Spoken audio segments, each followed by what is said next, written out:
أعوذ بالله من الشيطان الرجيم بسم الله الرحمن الرحيم إن الذين اتقوا إذا مسهم طائف من الشيطان تذكروا فإذا هم مبصرون وإخوانهم يمدونهم في الغي ثم لا يقصرون إن الذين اتقوا بے شک وہ لوگ جو متقی اور پرہیزگار ہوتے ہیں اذا مسهم طائف من الشیطان جب شیطان کی طرف سے انہیں کوئی وسوسہ چھوتا ہے یا ان کے پاس سے گزرتا ہے تذکروا تو وہ یاد کرتے ہیں فَإِذَا هُمْ مُبْصِرُونَ بس اسی وقت وہ دیکھنے لگتے ہیں وَإِخْوَانُهُمْ اور جو شیطانوں کے بھائی ہوتے ہیں يَمُدُّونَهُمْ فِي الْغَيِّ انہیں شیاطین سرکشی کے اندر کھینچ کے لے آتے ہیں ثُمَّ لَا يُقْصِرُونَ پھر وہ اس سرکشی میں کمی نہیں کرتے۔ بات چل رہی ہے شیطان کے انسان کو غصہ دلانے کی، گناہوں کی طرف لے کے آنے کی۔ اب پچھلی آیت میں یہ بتایا کہ اگر شیطان آپ کو ابھارتا ہے، غصہ دلاتا ہے، تو آپ نے کیا کرنا؟ اللہ کی پناہ میں آ جانا۔ فاستعذ باللہ، اللہ کی پناہ میں آ جایا کرے۔ قرآن مجید میں 3 ایسے مقامات ہیں کہ جہاں پہ شیطان جب بھی انسان کو غصہ دلائے اور اس سے برائی کروانے لگے تو فوراً اللہ کی پناہ میں آنے کا حکم ہے۔ ایک یہ والا مقام ہے جیسے یہاں پہ فرمایا، ایک سورہ مومنون کے اندر ہے 18ویں پارے میں، اور ایک سورہ حامیم سجدہ میں ہے، وہ کل انشاءاللہ ہم آیات نماز میں پڑھیں گے۔ تو تینوں جگہ پہ یہ کہا گیا کہ آپ مطلب کیا کریں؟ حسن سلوک کا برتاؤ کریں، ادفع باللتی ہی احسن، یعنی آپ کل جو ہم آیات پڑھیں گے نماز میں، اس میں آئے گا کہ آپ جو ہے وہ برائی کا بدلہ اچھائی سے دیا کریں۔ اس کا فائدہ کیا ہوگا؟ فَإِذَا الَّذِي بَيْنَكَ وَبَيْنَهُ عَدَاوَةٌ كَأَنَّهُ وَلِيٌّ حَمِيمٌ اس کا فائدہ یہ ہوگا کہ جو آپ کا بڑا جانی دشمن ہے وہ بھی آپ کا دوست بن جائے گا۔ جب اس نے آپ کے ساتھ برائی کی اور آپ اس کے ساتھ اچھائی کریں، اس کا فائدہ یہ ہوگا وہ تمہارا جو دشمن ہے وہ کیا بن جائے گا؟ تمہارا دوست بن جائے گا۔ لیکن ساتھ ہی آگے پھر فرمایا، یعنی وَمَا يُلَقَّاهَ إِلَّا الَّذِينَ صَبَرُوا وَمَا يُلَقَّاهَ إِلَّا ذُو حَظٍّ عَظِيمٍ لیکن یہ جو شان ہے یہ ہر ایک کو نہیں ملتی۔ یہ جو شان ہے یہ والی کہ برائی کا بدلہ اچھائی سے دینا، یہ بڑے لوگوں کو ملتی ہے، یہ چھوٹے لوگوں کو نہیں ملتی۔ جن کا دل بڑا ہوتا ہے اللہ ان کو یہ چیزیں عطا کرتا ہے۔ پھر آگے فرمایا وَإِمَّا يَنزَغَنَّكَ مِنَ الشَّيْطَانِ نَزْغٌ فَاسْتَعِذْ بِاللَّهِ اگر شیطان آپ کو پھر بھی تیش دلائے کہ اس نے تو میرے ساتھ برا سلوک کیا ہے، میں اس کے ساتھ اچھا سلوک کیوں کروں، میں بھی برا سلوک کروں، جب ایسی کوئی چیز ذہن میں آنے لگے تو فوراً کیا کرو؟ اللہ کی پناہ میں آ جاؤ۔ یہاں بھی یہ فرمایا۔ تو اس لیے پچھلی آیت میں یہ گزرا، تو یہاں سے یہ پتہ چلا کہ شیطان کی کوشش ہوتی ہے کہ وہ انسان کو غصہ دلا کے وہ اس سے اور زیادہ گناہ کروا لے، اور زیادہ اسے گناہوں کے اندر کھینچ لے، جیسا کہ آج کی 2 آیات میں ہمیں بات سمجھ آ جائے گی۔ تو 2 قسم کے لوگ ہوتے ہیں، ایک لوگ وہ ہوتے ہیں جو شیطان ان کو بھی وسوسہ ڈالتا ہے، ان کو بھی گمراہ کرنے کی کوشش کرتا ہے، لیکن وہ لوگ کیا ہوتے ہیں؟ وہ چونکہ متقی اور پرہیزگار ہوتے ہیں، اللہ سے ڈرنے والے ہوتے ہیں، جو ہی ان کے ذہن میں کوئی وسوسہ آتا ہے فوراً ہی وہ اس وسوسے کے نتیجے میں ہونے والے گناہ کی سزا کے بارے میں سوچ لیتے ہیں، تو فوراً وہ اس وسوسے کو ختم کر دیتے ہیں۔ تو دیکھیں کوئی بھی گناہ جو ہے اس کے درجات ہوتے ہیں۔ سب سے پہلے گناہ کا وسوسہ جی میں آتا ہے، فوراً کوئی بھی گناہ نہیں ہوتا، پہلے وسوسہ خیال آتا ہے۔ شیطان پہلے خیال ڈالتا ہے کہ میں یہ گناہ کا کام کر لوں، پھر جب وہ خیال پختہ ہو جاتا ہے پھر شیطان کیا کرواتا ہے؟ ارادہ کرواتا ہے انسان سے، پہلے وسوسہ اور خیال، پھر اس کے بعد وہ اس سے ارادہ کروائے گا۔ جب انسان ارادہ کر لیتا ہے یعنی ایک سٹیپ اور آگے چلا جاتا ہے، پھر شیطان کہتا ہے میری محنت کام کر رہی ہے، دیکھو اب اس نے گناہ کا ارادہ کر لیا، اب وہ تھوڑا اور زیادہ محنت کرتا ہے اور انسان کو جھنجھوڑتا ہے اور کوشش کرتا ہے کہ یہ گناہ کر لے، تو پھر ارادے کے بعد شیطان انسان کو کیا کرتا ہے؟ گناہ کی طرف لے آتا ہے، اور جب وہ گناہ کر لیتا ہے شیطان اسے گناہ کروا لیتا ہے انسان سے، اس کے بعد پھر کیا ہوتا ہے؟ وہی شیطان اس انسان کو پشیمانی ڈالتا ہے، کیا فائدہ ہوا گناہ کرنے؟ ہر گناہ کے بعد افسوس ہے، پشیمانی ہے، ندامت ہے، اور ہر نیکی کے بعد سکون ہے، اطمینان ہے۔ حضور سے پوچھا گیا گناہ کی تعریف کیجئے، نیکی کی تعریف کیجئے، دیکھیں حضور نے کتنی خوبصورت تعریف فرمائی، فرمایا کہ نیکی وہ ہے جو تجھے خوش کر دے، نیکی کرنے والا کبھی پچھتایا نہیں، نیکی کرنے والا کبھی پشیمان نہیں ہوا، نیکی کرنے کے بعد ہمیشہ سکون ہی بندے کو ملتا ہے۔ اور گناہ کیا ہے؟ فرمایا گناہ وہ ہے جو تیرے دل میں کھٹکے اور تو ناپسند کرے کہ لوگ اس کے اوپر مطلع ہو جائیں، یعنی تو چاہے یہ کہ لوگوں کو اس کے بارے میں پتہ نہ چلے، تو ظاہر ہے بندہ گناہ کے بارے میں کہتا ہے لوگوں کو پتہ، فرمایا ہر وہ چیز گناہ ہے کہ جسے تو لوگوں کے سامنے کرتے ہوئے ڈرے، لوگوں کے سامنے کرتے ہوئے تو پریشان رہ کہ لوگ کیا کریں گے، فرمایا وہ کیا ہے؟ گناہ ہے۔ تو شیطان کیا کرتا ہے؟ وہ انسان کو اس طرح پہلے وسوسہ ڈالتا ہے، پھر اس کا ارادہ بنواتا ہے، پھر ارادے کے بعد اس سے وہ گناہ کروا لیتا ہے، اور جب انسان گناہ کر لیتا ہے پھر شیطان ہی اس کے ذہن میں ڈالتا ہے کیا فائدہ ہوا تو نے گناہ، پھر پشیمانی اسے ہوتی ہے، پھر ندامت ہوتی ہے۔ اور جو اللہ کے نیک بندے ہوتے ہیں ان کو بھی وسوسے آتے ہیں، صحیح حدیث ہے، صحیح حدیث، اللہ کے رسول صلی اللہ علیہ وسلم نے ارشاد فرمایا ہر انسان کے اوپر ایک شیطان مقرر ہے جو اسے گناہوں کی طرف لے کے آتا ہے، اچھائیوں سے روکتا ہے۔ تو ایک صحابی نے سوال کر دیا، ہاں جی، فرمایا یا رسول اللہ صلی اللہ علیہ وسلم کیا آپ کے اوپر بھی ایک شیطان جو ہے وہ مقرر ہے؟ تو حضور نے فوراً فرمایا ہاں میرے اوپر بھی ہے، لیکن میں نے اس کو اپنا مطیع بنا لیا، وہ مجھے نیکی کا ہی حکم کرتا ہے، مجھے برائی کا حکم نہیں کر سکتا۔ تو یہ میرے نبی کی شان ہے کہ آپ کے پاس اگر شیطان بھی آپ کو ورگلانے کے لیے ہے تو وہ بھی نیک بن جائے۔ اس لیے ہم کہتے ہیں کہ جس پیغمبر کے پاس جو ہے ہی شیطان وہ آ کے بندے کا پتر بن جائے تو صحابہ اکرام کی کیا شان ہوگی، صحابہ اکرام کا کیا مقام ہوگا، وہ کیسے گمراہ رہ سکتے ہیں، وہ کیسے ہدایت یافتہ نہیں بن سکتے، وہ جن نے حضور کی صحبت کا فائدہ اٹھایا ہے، جو حضور صلی اللہ علیہ وسلم کے پاس رہے ہیں، بیٹھے ہیں، آپ کے ساتھ سفر کیے ہیں، تو اگر شیطان بدل سکتا ہے تو کیا وہ نہیں بدل سکتے؟ تو ان کو بھی اللہ کے رسول نے کی نگاہ نے بدلا ہے، اور ایسا بدلا ہے کہ پھر فرشتے بھی ان کے اوپر رش کرتے تھے۔ تو بہرحال اب آتے ہیں آیت کی طرف، فرمایا ان الذین اتقوا، وہ لوگ جو متقی ہوتے ہیں، اذا مسہم طائف من الشیطان، جب شیطان کی طرف سے کوئی وسوسہ ان کو بھی چھوتا ہے، تو اس کا مطلب جو نیک ہوگا شیطان اسے بھی وسوسے ڈالے گا۔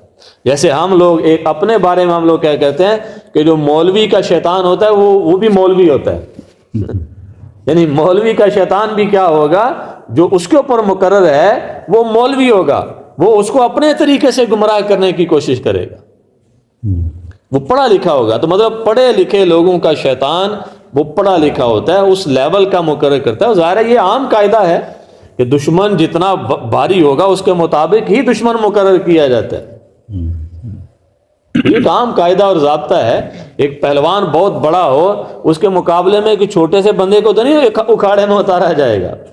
تو اس لیے جو جتنا علم رکھتا ہے، جتنا دین پہ چلنے کی کوشش کرتا ہے، اتنا ہی پڑھا لکھا شیطان کیا کرے گا، اس کے اوپر ابلیس مسلط کر دے گا کہ بھائی تو نے اس کو گمراہ کرنا ہے۔ تو پھر وہ اپنی بھرپور کوشش کرتا ہے، لیکن اگر وہ متقی اور پرہیزگار ہوتا ہے تو پھر وہی بات جو شیطان نے پہلے دن اللہ تعالیٰ کو کہی تھی، اللہ نے کہا نکل جا میری بارگاہ سے، اس نے کہا یا اللہ چلو مجھے مہلت دے دے، ہاں جی قیامت تک مجھے مہلت دے دے۔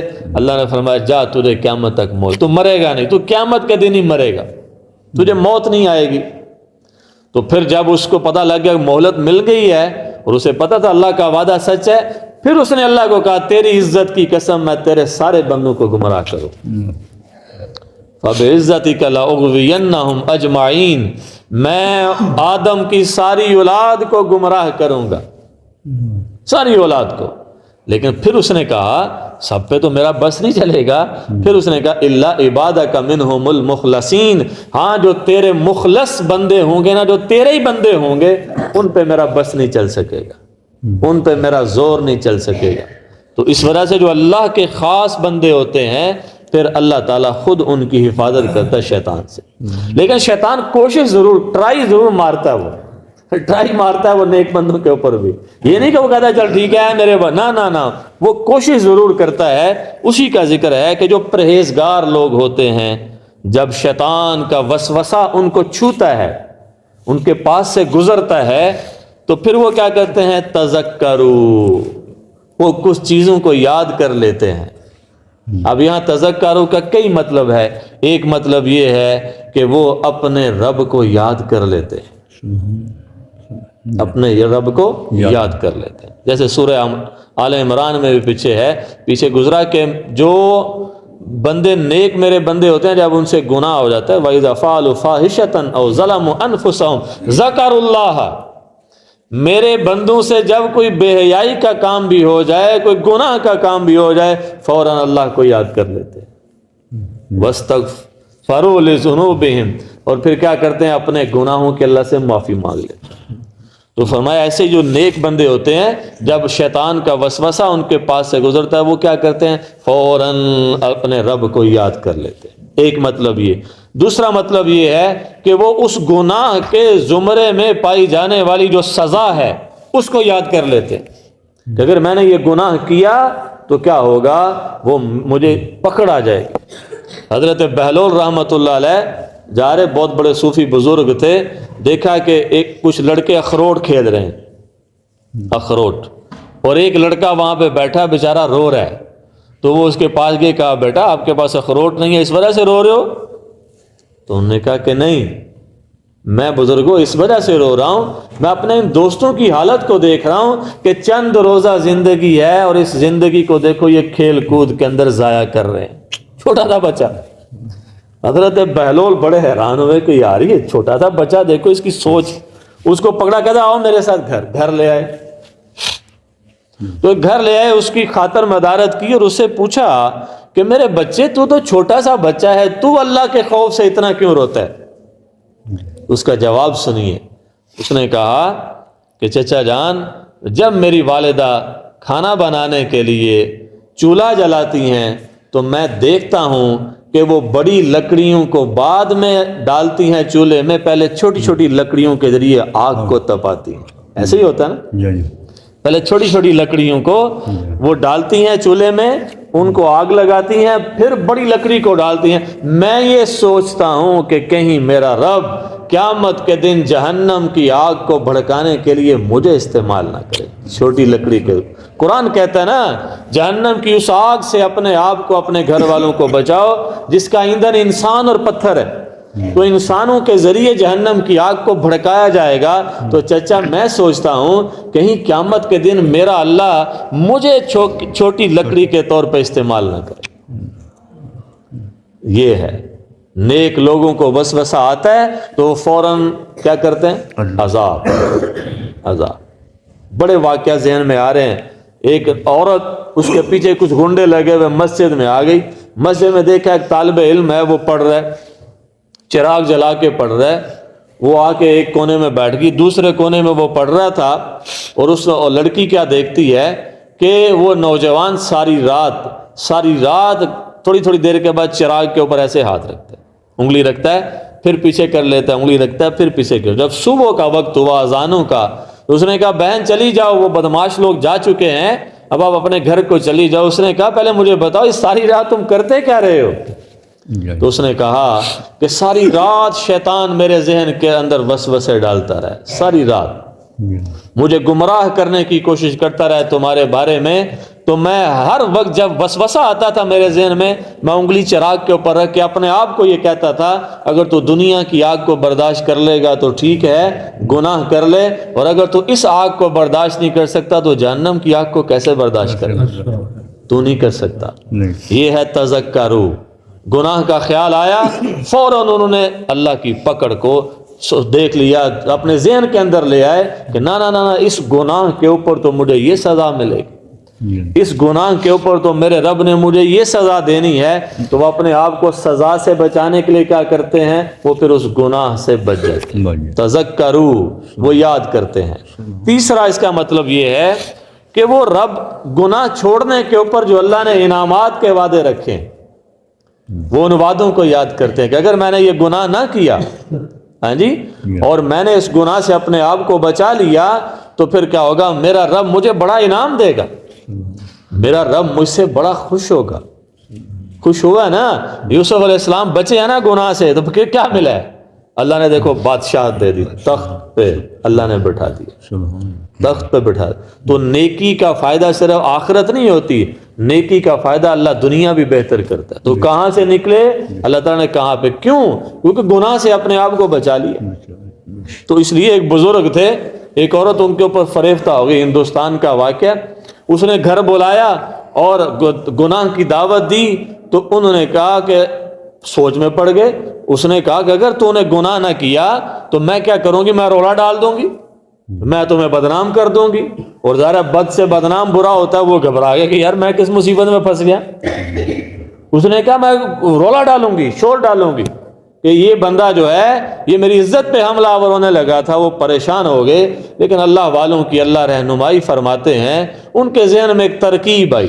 انہوں نے کہا بیت الخلاء کدھر ہے؟ اس نے کہا وہ پیچھے بیت الخلاء میں گئے اور اپنے آپ کے اوپر غلاظت کو مل لیا، پورے جسم غلاظت کو ملا۔ اب جو ہی باہر نکلے تو پورے جسم سے بدبو آ رہی تھی۔ ہاں جی، اس نے دیکھا ہوگا کتنا گندا ظاہر ہے، انسان کا ظاہر خوبصورت ہے لیکن انسان کے اندر تو غلاظت اور گندگی کا ڈھیر ہے۔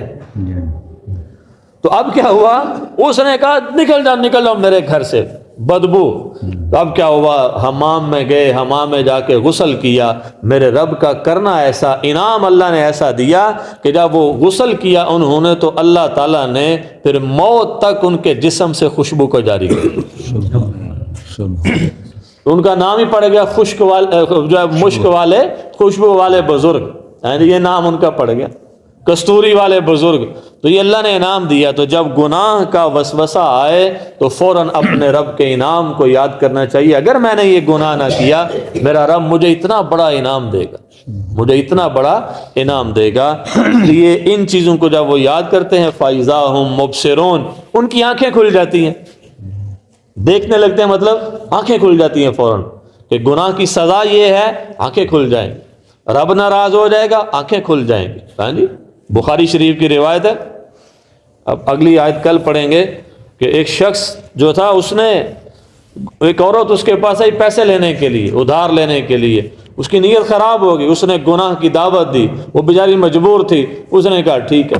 اب جب وہ گناہ کرنے لگا تو حدیث میں آتا ہے کہ جو ہی وہ گناہ کرنے کے قریب تھا اور اس نے اس کو ڈھانپ لیا، اس کا ایک جملہ اس لڑکی کی زبان سے نکل گیا، ایک جملہ، اس نے کہا اتق اللہ، اللہ سے ڈر، ایک جملہ نکلا اس کی زبان سے۔ جو ہی اس کی زبان سے یہ جملہ نکلا، وہ ایسے درد والا جملہ تھا، سیدھا اس کے دل کے اوپر اثر کیا اور وہ ادھر ہی کھڑا ہو گیا۔ اس نے کہا کہ تو نے جو بات کی ہے میں اس سے ڈر گیا ہوں۔ اس نے کہا اللہ سے ڈر۔ ہاں جی، تو دیکھو اس چیز نے کہ اس کی آنکھیں کھل گئی اور اس نے پھر اس کو کہا کہ یہ پیسے بھی لے جاؤ اور اس کو روانہ کر دیا۔ تو مطلب یہ ہے کہ جو نیک لوگ ہوتے ہیں وسوسے انہیں بھی آتے ہیں، شیطان ان کو بھی گھیرتا ہے، ان کو بھی ابھارتا ہے گناہ کے اوپر، لیکن وہ اپنی نیکی کی بدولت اس کے اوپر کیا کر لیتے ہیں؟ قابو پا لیتے ہیں۔ اور وہ فوراً اللہ کے عذاب کو، اللہ کی نعمتوں کو وہ یاد کر لیتے ہیں، اور پھر اس گناہ سے وہ کیا کرتے ہیں، اپنے آپ کو بچا لیتے ہیں۔ اور جو بچا لے گا گناہ سے، میرا رب اس سے راضی ہوگا، خوش ہوگا۔ بہت زیادہ نیکیاں کر لینے سے بہتر ہے کہ تھوڑے تھوڑے گناہوں کو چھوڑنا بندہ شروع کر دے، تھوڑے تھوڑے گناہوں کو بندہ چھوڑنا شروع کر دے، گناہوں کی زندگی سے نکلنا شروع کر دے، پھر ایک وقت آئے گا کہ بندہ اللہ کا محبوب بن جاتا ہے۔ اللہ تعالی ہم سب کو چھوٹے بڑے گناہوں سے ہمیشہ بچنے کی توفیق عطا فرمائے۔ آمین۔